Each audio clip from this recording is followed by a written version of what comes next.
টি-টোয়েন্টিতে এই মুহূর্তে বাংলাদেশের সেরা বোলার মুস্তাফিজুর রহমান, সেটা নিঃসন্দেহে বলা যায়। কারণ ডেথ ওভারে এখন পর্যন্ত তার মতো বোলিং কেউ করে দেখাতে পারেনি বাংলাদেশের ইতিহাসে। টি-টোয়েন্টিতে মুস্তাফিজুর রহমান যে সেরা বোলার, সেটা পাকিস্তানের বিপক্ষে প্রথম টি-টোয়েন্টিতে আরও একবার প্রমাণ করেন। 4 ওভার বোলিং করে মাত্র 6 রান খরচায় দুইটি উইকেট শিকার করেন। সেখানে 19টি ডট বল করেন মুস্তাফিজুর রহমান। এরই মধ্যে টি-টোয়েন্টিতে ডট বলের তালিকায় মুস্তাফিজ চলে এসেছেন তৃতীয় স্থানে। টিম সাউদির পরে রয়েছেন সাকিব আল হাসান, এরপরেই আমাদের ফিজ। টিম সাউদি 123 ইনিংসে টি-টোয়েন্টিতে এখন পর্যন্ত 1138টি ডট বল করেছেন। সেই তালিকায় দ্বিতীয় স্থানে রয়েছেন বিশ্বের সেরা অলরাউন্ডার সাকিব আল হাসান। 125 ইনিংসে তিনি 1078টি ডট বল করেছেন টি-টোয়েন্টি ইন্টারন্যাশনালে। সেই তালিকায় কাটার মাস্টার দ্য ফিজ রয়েছেন তৃতীয় স্থানে। মাত্র 108 ইনিংস বল করে তিনি 1008টি ডট বল করেছেন। আশা করা যায় খুব শীঘ্রই সাকিব এবং টিম সাউদিকে ছাড়িয়ে যাবেন দ্য কাটার মাস্টার ফিজ। আন্তর্জাতিক টি-টোয়েন্টিতে মুস্তাফিজ এখন ডেথ ওভার স্পেশালিস্ট। আন্তর্জাতিক টি-টোয়েন্টিতে ডেথ ওভারে এক আতঙ্কের নাম এখন মুস্তাফিজুর রহমান। ডেথ ওভারে তিনি এখন পর্যন্ত সব রেকর্ড ভেঙে দিয়েছেন। 66টি উইকেট ডেথ ওভারে এবং 300+ ডট বল, যেটা এখন পর্যন্ত কেউ করতে পারেনি। সেই রেকর্ড গড়েছেন আমাদের cutter master the fees. Death ওভারের তালিকায় ফিজের পরেই রয়েছেন ইংল্যান্ডের ক্রিস জর্ডান, 241টি ডট বল। তালিকায় পরের অবস্থানে রয়েছেন টিম সাউদি, নিউজিল্যান্ডের, তিনি করেছেন 240টি ডট বল। তালিকায় চতুর্থ এবং পঞ্চম বোলার হিসেবে পাকিস্তানের হারিস রৌফ করেছেন 222টি ডট বল এবং ভারতের জাসপ্রীত বুমরা করেছেন 208টি ডট বল। ডেথ ওভারে মুস্তাফিজ এখন একটা আতঙ্কের নাম।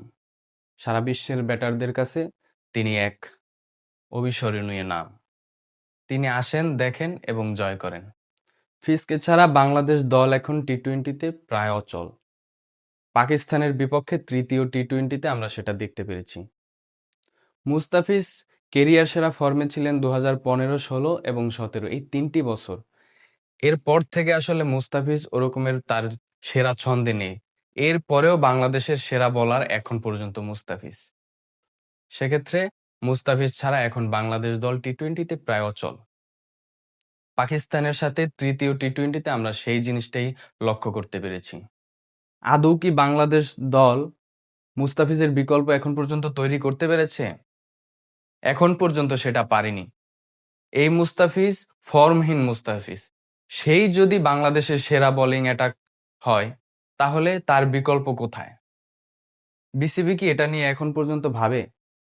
টি-টোয়েন্টিতে তাকে বসানোর পরে পরবর্তী ম্যাচেই বাংলাদেশ দল বোলিংয়ের হতচ্ছাড়া অবস্থা।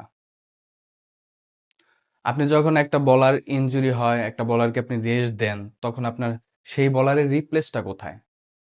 আমাদের পাইপলাইনে অনেক ক্রিকেটার আছেন। তাদের ভিতর থেকে মুস্তাফিজের মতো বিকল্প কাউকে বের করে আনা, এটা তো বিসিবির দায়িত্ব। বিসিবি কি আদৌ এই জিনিসটা নিয়ে ভাবে কিনা? মুস্তাফিজ ফর্মহীন অবস্থায় এখন পর্যন্ত বাংলাদেশের সেরা বোলার। তিনি যদি ফর্মে থাকতেন, তাহলে হয়তোবা তার এই কেরিয়ার স্টেটটা আরো অনেক উজ্জ্বল হতো। তবে তার বিকল্প অবশ্যই বাংলাদেশ দলের হাতে থাকা উচিত। বাংলাদেশে ক্রিকেটার তৈরির কালচারটা এখন পর্যন্ত গড়ে ওঠেনি। আমরা যদি ভারতের দিকে তাকাই, তাদের যেই পাইপলাইন, স্ট্রং পাইপলাইন এবং লোকাল ক্রিকেটার তৈরির যেই একটা ফ্যাক্টরির মতো, সেক্ষেত্রে বাংলাদেশ দলে ওই কালচারটা এখন পর্যন্ত গড়ে ওঠেনি। দ্য কাটার মাস্টার ফিজ টি-টোয়েন্টিতে বোলিং র্যাঙ্কিংয়ে 9ম স্থানে রয়েছেন। তার সাথে যৌথভাবে ভারতের আশদীপ সিং রয়েছেন এই অবস্থানে। 653 রেটিং পয়েন্ট নিয়ে তারা দুজন 9ম স্থানে রয়েছেন। দ্য কাটার মাস্টার ফিজ বাংলাদেশকে যেন আরো লম্বা সময় সার্ভিস দিতে পারে, আমাদের সেই কামনাই থাকবে। কমেন্ট বক্সে আপনাদের মতামত জানতে চাচ্ছি, মুস্তাফিজকে নিয়ে আপনাদের কি ধারণা?